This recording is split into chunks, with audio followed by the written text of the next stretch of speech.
This is lesson 9.5, Transformations. Our objective for today is to explain the changes made to a graph by transformations. So to start, we're going to look at what's called the parent function, y equals x squared. Every function has what we call a parent function. It's the most basic form of any equation. So in the case of quadratics, it's y equals x squared. It's the most basic, most simple form of a quadratic function. So we've learned about the different forms of our equations, and it turns out that the vertex form is also sometimes called the transformation form. So here it is. You've been seeing it already as the vertex form, right? And we're also going to now kind of rephrase this in form of what we call in math transformations. So I want to show you a little demonstration of this form, vertex form or transformation form. So I have this A, H, and K, and the values here on sliders. So for now, I've got A set to 1, H to 0, K to 0. So we're just looking at the basic y equals x squared graph. So we can look right here at a few points on this graph. You see that the vertex is at 0, 0. And then we can look at some points here along the graph. So you can see that I have here the point 1, 1, because 1 squared is 1. And over here I also have the point negative 1, 1, because negative 1 squared is positive 1. If we come up a little further, then you see we have negative 2, 4, negative 2 squared is 4, and positive 2 squared is 4. So it's y equals x squared. It looks like a parabola. So let's remember, if I slide this A, what does A do? So the A, as it gets bigger, it makes the parabola skinnier, kind of like steeper. I said in an earlier lesson, you can think of A almost like the slope. In fact, if you see here, if I set A equal to 3, then I get the point 1, 3 now, right? So instead of 1, 1, it's 1, 3. In other words, from 0, 0, that point, instead of going up 1 and over 1, it went up 3. If I move A to 4, now the point is at 1, 4. So you can see that A acts almost like a slope. If I make A negative, again, it's still like a slope. It flips it over the x-axis. Now it's going down instead of up, right? And if I set A right here, let's set it to negative 2, then you can see here that I have the point negative 1, negative 2 instead of negative 1, negative 1, right? So I went down 1 and over 2 for the slope. So A, it's not technically a slope because it's not a straight line, but it acts like one. So now let's look at H. H is in here with the x, and it affects the x, right? So you can see it affects the x coordinate of the vertex. It slides it. So notice if I put H here at positive 4, the vertex goes to negative 4. If I put H over here to negative 3, the vertex is now at positive 3. So remember that the x-coordinate goes opposite. We learned that in vertex form, right? You can see it here on the graph. It moves the opposite direction. Okay, and then last we have k, the number outside the parentheses. And you can see that k moves it along the y-axis, up and down. See that? So you notice if I have k here at negative 4, the y-coordinate of the vertex is at negative 4. If I move k up here to positive 3, the y-coordinate of the vertex is at positive 3. And we learned this at vertex form already, right? So if I set h here to 2, and k is at 3, and I move a, let's move a to 2. Okay, so what have I done? So the vertex is at negative 2, 3. It's at negative h, k. Remember the x-coordinate changes sign, y-coordinate stays the same. And then we can use the a like a slope to find the next point coming up the parabola, right? So a is 2. So it's like I go up 2 and over 1, just like a slope from that negative 2, 3 vertex. So let's find that point here. Go up 2 and over 1, there it is. So if I go up 2 from 3 to 5 and then over 1 from negative 2 to negative 1, And that's what I've done.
All right, so let's sum up, right? So you have your little basic form equation. What does each part influence, right? So if we have, let me turn on my pen here. There we go. So if we have y equals a, x minus h squared plus k, we write minus h in the vertex form to remind ourselves that h changes sign, k stays the same. So a affects, it's like slope. So the steepness, right? So it's not technically slope. It works like slope, but it's not really slope because it's not a line. But we can use it in the same way. H affects the shift along the x-axis, right? And it goes opposite, right? So plus goes left, minus goes right. And then K affects shifts along the y-axis. Plus goes up, minus goes down, right? All right, so let's talk about this. We're going to describe the transformations compared to the parent function. So here, remember the parent function is just y equals x squared. When you see parent function, it's the most basic form.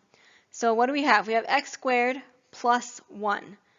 Now, are there parentheses? No, so this plus 1 is a k, right? It's affecting the y-axis. So compared to the parent function, this is going to be shifted up 1, right? If we wanted to draw this, so we shift up 1, and then the basic parabola, that's a slope of 1 right there, invisible 1, right? So up 1 over 1, up 1 over 1, and we can sketch what it would look like. Cool. So how about this one? X squared minus 2. So it's outside the square, it's not in parentheses with the square, so it's a k, so this is a shift down 2. If we want to draw this, so we're going to go down 2, up 1 over 1, up 1 over 1, and sketch our parabola. Okay? Next one. So this time, the plus 2 is in the parentheses with the x. That means it's influencing the x. It's a h shift. And remember, the x goes opposite. So it's a plus 2. That means it's going to be shifted left 2. So if we're going to graph this, we're going to go left 2,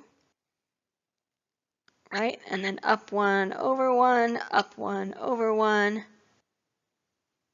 and graph. Okay? Next one. Again, it's in with the x. This time we have a minus 3. Minus means it's going to go right 3. So if we graph this one, we're going to go right 3. And then up 1 over 1, up 1 over 1, and graph. Okay? So you can see that thinking of these in terms of transformations really makes it easy to sketch the graph really quickly. It's pretty cool. All right? So instead of having to kind of get all the different forms of the equation and find all the different parts, we can sketch them really fast this way by thinking these as transformations. All right, so this time we have a negative out front of the x squared, so that's our a.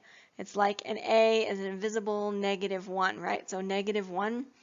So that means it's going to turn like a slope of negative 1, which we call this a reflection over the x-axis, because it makes it turn upside down like it's reflected, like a reflection. So instead of going up 1 over 1, it's going down 1 over 1, right? Like a slope of negative 1, down 1 over 1. And then we can draw our parabola. So see how it's like a reflection of the normal parabola? It's reflected over the x-axis. Next one, so this time we have a 2 out front. Okay, so it starts at 0, 0 because there's no left or up or down or right shifts here. Just a 2 out front, so it's only the a. So that means it's going to work like a slope. Instead of going up 1 over 1, it's going to go up 2 over 1, right? And there we go. So how about this one? There's a 1/2 out front. So that's like having a slope of 1/2. Okay? So it's going to go up 1 over 2. Up 1 over 2. So it's a slope. So you see, there we go. All right, so let's put it all together and try a more complicated one. So this one has A's, H's, and K's, right? It has everything. So let's try one where we have to do it all. Okay, so the first step is to find the vertex, right? So our vertex is going to be at negative 5, 1. In other words, in terms of shifts, we're going to go left 5 and up 1, and then this 1/8 we're going to shrink by 1/8. Right? If you have a number bigger than 1, like 2, 3, 4, then you'd say stretch by 2, stretch by 3. If you have a fraction that's small, we say shrink by that much. Okay? So basically it's like we have our vertex here, and then it's like the slope of 1/8, right? So let's draw this. So we're going to go to negative 5, 1, and that's our vertex, and then a slope of 1/8. So let's put this in. 1, 2, 3, 4, 5, 6, 7, 8, and 1, 2, 3, 4, 5, 6, 7, 8. So we have to go up 1 over 8.